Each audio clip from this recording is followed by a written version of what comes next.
Alhamdulillah aku sekarang banyak ngabdi di pesantren Darul Mansur. Kalau sebelumnya banyak warawiri gitu kan macam-macam deh, ngonten iye, terus kita punya kosmetik iye, kita punya travel iye, dan alhamdulillah sekarang insya Allah aku mau ngabdi di pesantren. Dan dibalik nih, kalau dulu pesantren itu sampingan, sekarang yang lain sampingan, pesantren adalah utama. Ini ada yang nggak disebutkan ya.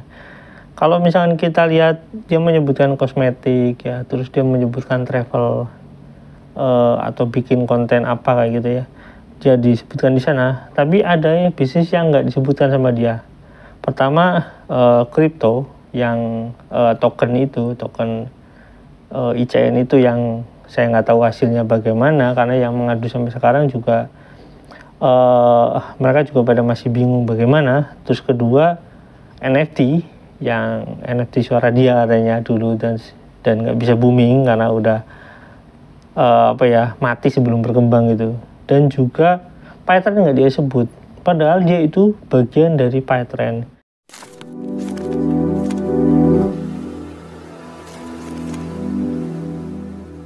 Assalamualaikum warahmatullahi wabarakatuh. Welcome back to my channel Tech Tips. Oke teman-teman, ada yang komentar ke saya, kok julid mulu, kok nyinyir mulu. Terus waktu saya ngomentari tentang Wida, kok julid mulu, kok nyinyir mulu. Jadi intinya mengomentari mereka, ada selalu yang bilang seperti itu, nyari-nyari kesalahan lah. Jadi teman-teman harus tahu ya, bahwasanya Wida ini juga terkait dengan masalah token kripto ya, yang akhirnya membuat permasalahan itu ya, saya nggak tahu sampai sekarang bagaimana. Dan juga Wida itu juga termasuk bagian dari PyTrend, yang mana ya PyTrend itu bermasalah baik dari tidak membayar gaji karyawan maupun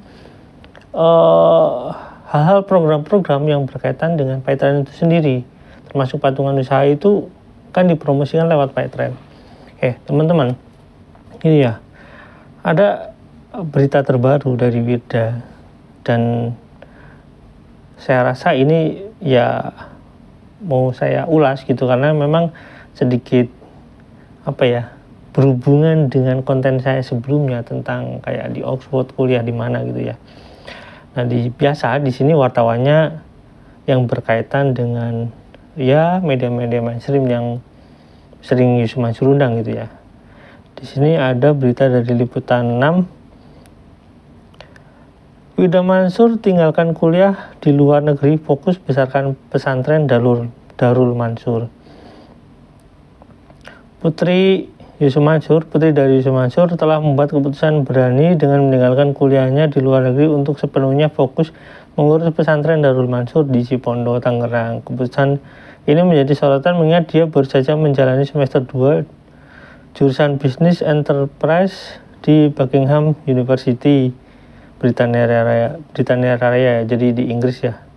Dalam pernyataan, Wida mengungkapkan bahwa keterlibatan dalam kegiatan santriwati di pesantren menjadi pendorong utama keputusan tersebut. Aku sudah lebih banyak terlibat dalam kegiatan santriwati, ungkap Wida Mansur di tengah kesibukan di pesantren saat ditemui baru-baru ini. Teman-teman, kita lihat videonya ya. Ini karena ada beberapa media yang meliput ya, jadi sangat mudah ditemukan sumber-sumber videonya ini. Kita lihat videonya, nanti baru saya komentari.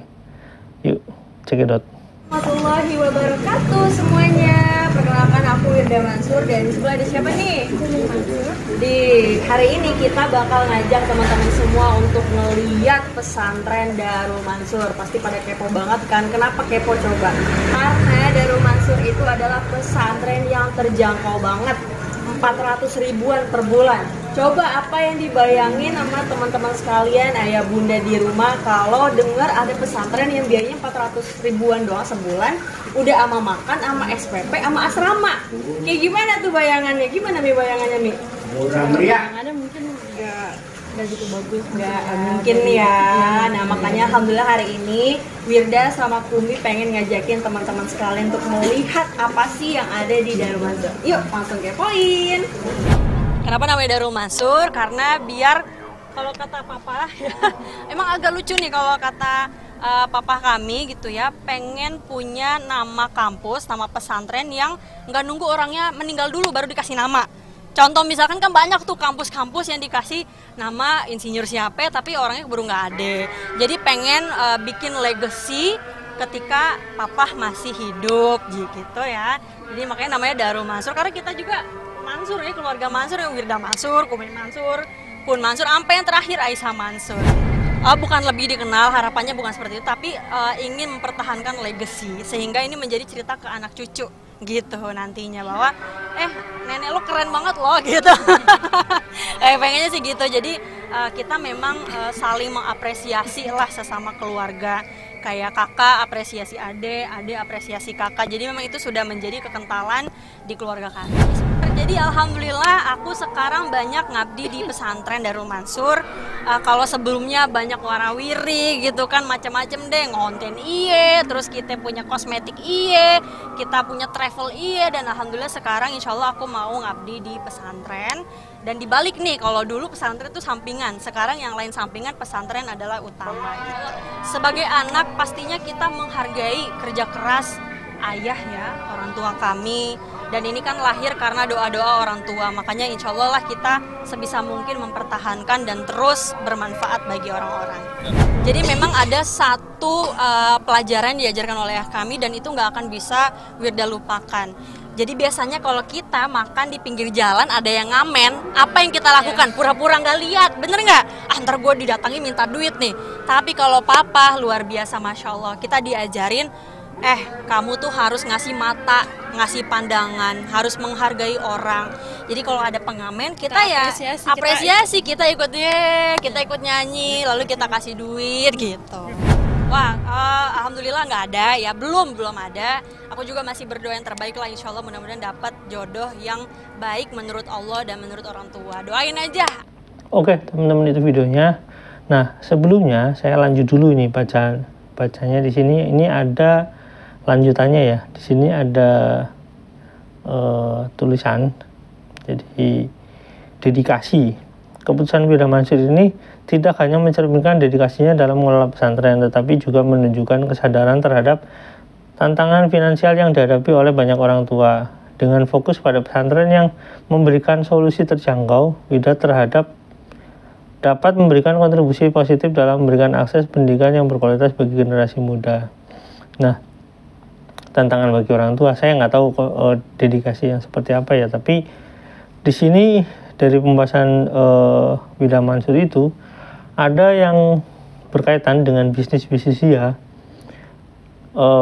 yang mana bisnis secara umum dan bisnisnya ada yang nggak disebutkan ya.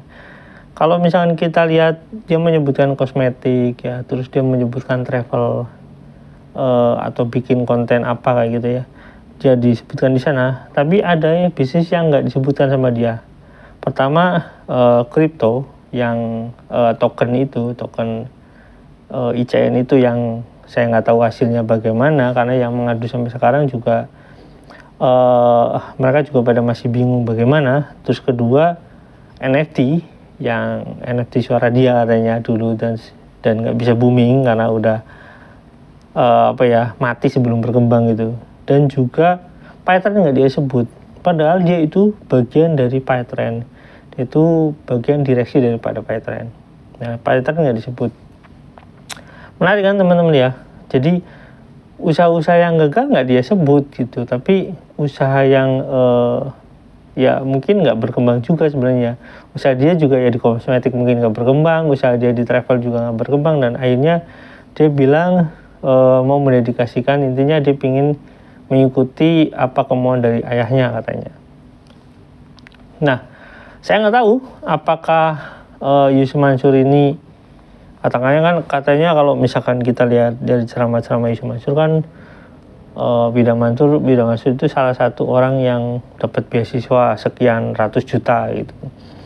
Dan di video klarifikasi katanya dia bayar. Jadi intinya mungkin kalau yang di ceramah-ceramah itu ya pencitraan kali ya, biar orang percaya dengan Yusuf Mansur gitu. Ketika diklarifikasi baru dia mengaku gitu bahwasanya dia bayar. Nah, kemungkinan karena kuliah di luar negeri itu mungkin di Buckingham itu mahal, jadi daripada nggak beres kuliahnya dan ekonomi Syumansur mungkin saya katakan nggak buruk ya, tapi karena dia itu dendam dengan kemiskinan, jadi ketika uangnya berkurang menyusut, dia itu nggak mau menyusut terus gitu, sehingga pengeluaran yang seharusnya mungkin bisa ditahan gitu ya, dia tahan. Misalkan seperti contohnya ya kuliahnya Wildan Mansur mungkin ya. Jadi sekarang Wildan Mansur suruh ikut nyari uang. Terus misalkan karyawan-karyawan partner yang nggak dibayar gajinya mungkin bisa ditahan sampai nanti muncul gugatan, nanti mungkin sampai kasasi atau bagaimana baru dia mau bayar, mungkin kayak gitu baru islah. Yang penting ditahan dulu gitu. Nah terus misalkan kayak patungan usaha nggak mau dia bayar gitu, tabung tanah nggak dia bayar, patungan aset nggak dia bayar gitu. Sesuatu yang mungkin bermasalah dengan hukum ya dia nggak dia bayar, dan selama itu masih bisa dia tahan gitu. Lebih baik bayar pengacara mungkin seperti itu, atau mungkin pengacaranya dibayar murah gitu ya, atau misalkan pengacaranya cuma ikut tenar gitu kan, ada yang seperti itu, cuma dibayar murah asal ikut tenar aja, ada yang seperti itu. Misalkan kayak yang kasus-kasus yang berkaitan dengan dia yang lainnya saya nggak tahu apalagi ya kasusnya, karena mungkin akan menyusul banyak orang-orang yang katakanlah orang yang bilang mengaku tanahnya dibeli sama Yusuf Mansur baru di DP. Ini menurut beberapa orang ya, katanya udah di DP tapi nggak dilunasi. Mungkin yang kayak gitu masih ditahan sama dia, atau mungkin nggak mau ngelunasi, yang penting surat perjanjiannya udah di tangan. Atau misalkan orang-orang yang punya utang piutang sama Yusuf Mansur ya lebih baik dia milih maju di pengadilan, mungkin kayak gitu. Dan akhirnya Wildan Mansur, karena mungkin Yusuf Mansur uangnya menyusut, bukan berarti uangnya jadi miskin, enggak, karena kan dia bisa banyak aset tuh, banyak aset yang dari saya nggak tahu hasil dari apalah, dari sedekah atau apa, atau dari hasil memaksa orang lain untuk menyerahkan mobil jadi uang, atau menyerahkan aset atau bagaimana saya nggak tahu. Yang pasti karena dendamnya dengan kemiskinan, menurut saya Yusuf Mansur itu nggak mau hartanya berkurang kayak gitu. Jadi anaknya udah kamu kerja aja nyari uang kayak gitu mungkin ya. Kalau dulu mungkin kan masih nambah terus karena dapat, ya saya nggak tahu dapat dari sedekah atau dapat dari apa gitu. Faktanya setelah nggak laku ceramah ya dia itu ya nggak kelihatan sombongnya, udah mulai berkurang sombongnya gitu ya. Oke teman-teman, intinya bukan apa-apa ya, kenapa saya masih bahas Wildan Mansur ini karena Wildan Mansur juga harus ikut bertanggung jawab atas PayTrend dan juga bisnis-bisnis yang memang merugikan orang lain gitu ya. Kenapa saya akan katakan seperti itu? Ya memang yang mengadukan udah jelas-jelas ada. Jadi ya menurut saya Wildan Mansur sekarang sedang dimanfaatkan bapaknya untuk nyari uang gitu ya. Dan Yusuf Mansur nggak mau miskin kali ya. Ya memang dendam dengan kemiskinan itu kadang-kadang membuat lupa bagaimana cara bersyukur. Oke, terima kasih ya teman-teman. Saya akan mencari lagi ada yang mencurigakan di beberapa video ini. Kayaknya disetting dengan sedemikian rupa gitu ya. Oke, sampai di sini. Jangan lupa like, share, dan komen. Jangan lupa juga share. Wassalamualaikum warahmatullahi wabarakatuh. Bye.